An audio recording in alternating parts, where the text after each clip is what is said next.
Hey everyone and welcome back. And I don't really want to be covering a derby loss against Inter Milan, especially when it's 3-0, but I've got to sit here and do it because I'm recording this the day after it actually happened, so it's fresh in my mind. I'm still kind of angry of how it all ended, but nonetheless we sort of have to cover things off, and there's a lot of things to talk about since the last time we spoke. The massive news coming out of the club, I'm sure we're all aware of, potentially new owners, but firstly let's cover over the game itself against Inter in the semi-final second leg of the derby. First thing, look, a 3-0 loss on paper looks bad, but when you watch the game and see how we played, the first 3 minutes, obviously Inter came out of the traps really well. A fantastic goal from Lautaro Martinez, who's silencing a lot of critics since his last few derby performances.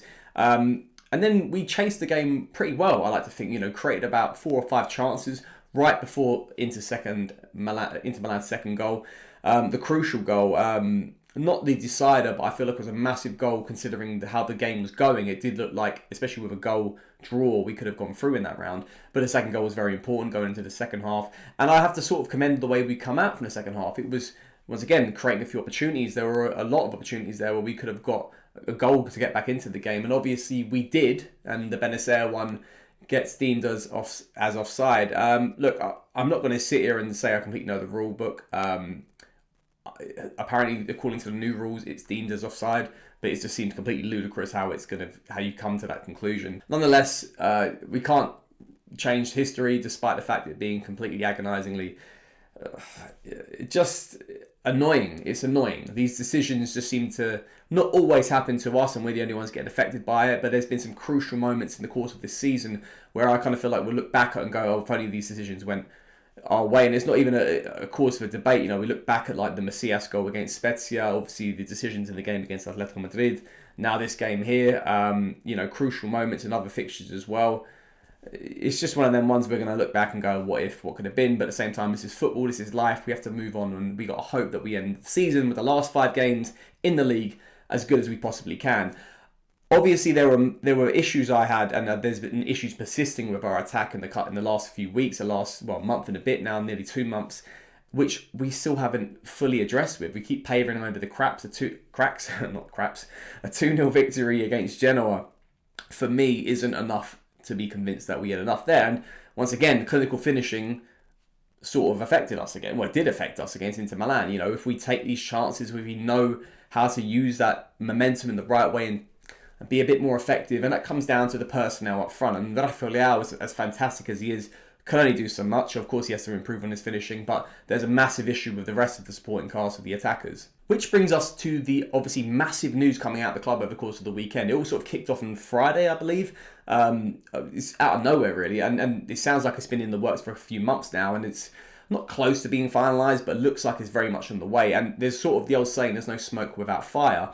And this is that Milan, will have potentially new owners going into this next summer window. The main source of reports were coming from Bloomberg and Reuters. I can't be pronouncing that right, but anyway, they seem to be very accurate when it comes to massive news coming out. It's not like the Sun in England coming out with just nothing and hoping whatever sticks to the wall is accurate news, or any of the Italian newspapers saying who we're going to sign. Apparently we're signing Berardi every couple of days and negotiating his price tag. This seems to be some good official news coming out from the reports. And the new potential owners are a Bahrain investment fund called Investcorp, and they're willing to hopefully meet the 1.1 billion price tag that Elliott is setting on the club right now.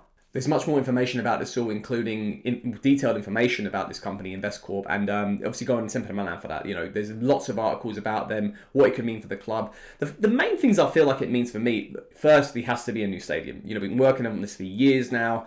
Seem to be slowed down by the council of Milan, and obviously the mayor, and obviously Inter Milan as well, and their financial issues. There's also rumours coming out that we might be going our own way and leaving Milan and letting them sort of rot with the San Siro.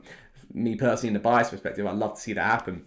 Obviously, there's a new stadium. I've kind of said it many times myself. I want to see this current management persisting and continuing going forward. So even if there are some new owners and potentially a new CEO, which might mean even Gazidis goes, I want to see Maldini stay in this place. I want to see Masada, Moncada, all these people who are helping towards the internal development and growth for Milan stay, because they resemble the club, especially people like Maldini, the coaching staff, Stefano Pioli. I'm massive fans of them still. I don't want a new owner to come in and we hit the reset button and start from ground zero, because I feel like that's, it's going to set us back years, where I feel like we need this to come in on the financial perspective to allow us to move forward and evolve this squad even further. Which brings us to the last point. The massive reason why this is great news for us in the club is how it's going to affect our transfer market. Now, with the new owners, it doesn't mean that we have the rumoured 300 million euros to spend, as Gazzetta are saying. We don't know everything until, obviously, firstly, the new owners are confirmed, if it does happen, and secondly, how much money we have to play with. Look, they're not going to come out and say how much money we have to play with, because it's a stupid move from a transfer perspective, because all of a sudden, the selling club now knows you have X amount of money to work with. Kind of very similar to how we overpaid with the Chinese investors. Newcastle will see this right now with their new Saudi Arabian owners too. There's a tactical way to play it, so we'll never quite know how much the club has to work with in the summer market. Obviously, it also has to intellectually align with UEFA and how they sort of constrict us with finances and the amount of money we make off revenues and this whole 70% perspective. It has to be tactically accurate and not set us back in a financial way. Considering the way we have reduced the debt over the amount of years, it would be a shame to go against all that work we did to set things in the right way. We laugh right now at clubs like Milan, Inter Milan and Juventus being in so much debt. We don't want to be in a similar position right now with a very frivolous summer window. So it has to be smart, it has to be accurate, it has to be the right amount of money that we can spend, meeting along the lines with our budget and our finances. But I do feel like if this happens, it's going to be the start of a new era, the next phase for Milan. And what does that mean? And bringing off the derby loss, our attacking deficiencies, I feel like the first area we need to look at is the attack. And we all know this. We need some good attacking additions to this squad. It's been a, underdeveloped position in the side from a financial perspective. We spent a lot of money in the defence. We spent a lot of money in the midfield. I feel like the attack is labouring. The last real big signing we signed was Rafael Leao back in, I believe, summer of 2019 when we dropped around 30 million euros for that. We need a few more signings like that. So Divock Origi is still set to join Milan on the free transfer, which I still think is a good move, regardless of this potential new amount of money coming into the club. Look, it's still a good signing. I still think the wages are quite 3.5 million euros is good. It's a free signing. I feel like we should still take it because I do like his profile. That being said, with Origi potentially coming in, looking like he's going to come in, we've got to start looking at the attack now. And even with this new potential massive amount of money coming in, I'm not talking 300 million euros, I don't think that's believable, but even if it's around 100 to 150, looking the way that we can change things, make some massive addition to the squad, which will gauge us to the next level. And I'm going to go through our attack right now completely and go and say who should stay and who should go realistically. Obviously, I've got my biased opinion on certain players, but as I peel down this list, and obviously you guys can do the same things as well in the comment section, let me know who you think should stay and who should go.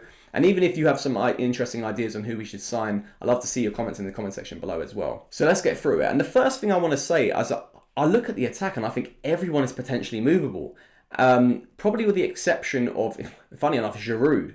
And that's only because he's got a year left on his contract. So I'll start off with Giroud. I feel like Giroud, he's had a decent season. He's been relatively, fit. Obviously, not a great start with that massive back injury, which now he's come back to, and you're seeing some increased form. He hasn't scored in quite a few games now. Obviously, he's popped up in big games like the derby, like against Napoli away.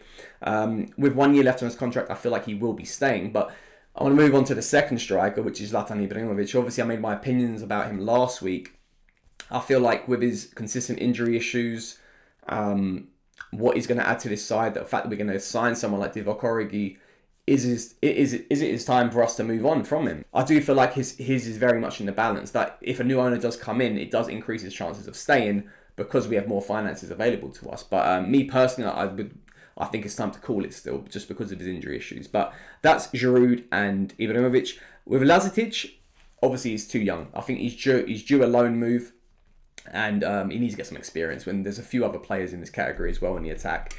So out of those three actual strikers, I feel like only one of them I'd actually keep, and that's Giroud. And the other two, one needs a loan deal, and the other one I feel like his time's up in his playing career, but obviously that's going to be his decision. This is where it gets interesting. Rebic, more injuries again. Obviously we've spoken about him in the past. Potentially being able to sell him for capital gain. Is that the smart move to make, especially because he's going to look much more better on our financial books if we sell him for more than what we paid him for? I'm kind of swinging my way towards it now. He's not had the second half of the season we all hoped for. Where was he last night against Inter Milan? I'm hearing stuff that he didn't actually have an injury, that the reports that he potentially had one has come back as negative. So I don't know, it's not a good look for him right now, and we have to look at him as someone who's potentially movable this summer. As much as I was against it a couple of weeks back, as the weeks go on and we're not seeing the output come from him, we have to consider that option very much. I feel like this summer, when we could bring in someone like Noah Lang and other sort of, wingers that we can peel off. Rafael, don't get me wrong, I want him to stay 1,000%. But he still hasn't signed that contract. And a lot of it might have to do with the whole Sporting Lisbon drama. But nonetheless, it's come out in recent weeks, last couple of weeks, that, if he doesn't sign a contract by the summer, we might have to entertain some options from in excess of 90 million euros. Do I want it to happen? Of course not. I think he will, and he should and he will sign that contract extension. I do feel like it will come more than likely once the new owners, if they do come in, and that obviously gets things over the line. But at the same time, you have to consider the fact that it's even in the conversation right now and reports makes it interesting that, once again, not everyone is safe completely in the attack. But I do feel like it's a no-brainer. We have to keep him because Rafael is that good. To be honest, without him this season, we'd be ruined. We'd be struggling, especially in attacking perspective. This is where it's going to be very much an easy one. Look, Brahim Diaz, management apparently are unconvinced, and obviously he's still on loan from us. He's got a year left on his loan deal from Real Madrid. I think you just cut it off. I can't see it. I think a lot of people. I was harsh on Rafael last season because it was giving up on him too early. Did an apology video for him. You knew the kid had talent because of his size, because of his athleticism. I look at someone like Brahim Diaz and I feel like yes, he's got some decent talent there, but he ain't getting any taller, he ain't getting any stronger. And I love to think he's going to learn, but he's most effective coming off the bench, and even so, he's still going to give you probably at best a 6 out of 10 performance. I feel like there's no point keeping him here for a further season. I don't think he's going to grow any further. I do feel like you cut your losses on that one and cut the loan. If Real Madrid want him back, then let him have him back and then get someone new. Which brings us on to the second attacking midfielder we have, Daniel Maldini. Too young, needs experience, very similar to Lazetic. Send him out on loan. So once we're going through this attack, and I see so many reasons why this has to be the main reason we have to bolster this squad, especially we have a lot of money to work with this summer. Going on from that, the right wing, of course, we spoke about it so many times. Junior Macias. I'm not convinced. He can get some goals if he wants to. I feel like his play and open play is just really poor, very wooden. He doesn't offer us a lot. He's a forward to me, not so much a right winger. So I don't think he's going to add so much into the whole build-up play of attacks. And to sign him outright, like I say, he's still on loan, I feel like we make that call and go away from someone like him. And lastly, our favourite player, Alexis Salamakers. And I know I'm historically a massive fan of his. He's been really poor. Very unconvincing. I know management probably aren't really happy with his development since his contract renewal. He's not been good. Same time, of course, he's young. He has room for growth. I think we could potentially be looking at loaning him out this summer. If we can really add to this squad, we might have to consider loaning him out and seeing if his profile increases. And then, dare I say it, maybe make a capital gain sale if we're still not convinced of him coming back to this squad. I just don't see what he's offering right now to this side. So we go through this attack. The only player I'm convinced is staying 100% is Olivier Giroud. I think the rest are either going to be loaned out, the loan deal's cut short, Ibra might walk. Rafael Leao, I feel like 100% we're going to keep him to stay, but if he doesn't sign that contract, there is that interesting scenario there. And Rebic's scenario is very interesting as well, because I do feel like the way it's looking right now hasn't been the best since he's joined Milan, and they might entertain a capital gain sale there. So look, we can't talk about names we're going to sign until we know for sure that new owners are going to come in and how much we have to work with, and we're going to have to just wait and see, because the rumours coming out from the papers always seem to be just made up, and you never know until they're announced in Casa Milan. What we do know is what we have to work with. So once again, guys, who do you think is going to stay? Who do you think is going to go out this attack? Do you feel like it's time to completely hit the reset button? Do you feel like we should meet halfway in the middle and maybe get rid of 4 or 5 players and then keep the other half? It's more logistics for yourselves. But yeah, that's it, guys. Until next time, I'm going to finish up there. Forza Milan.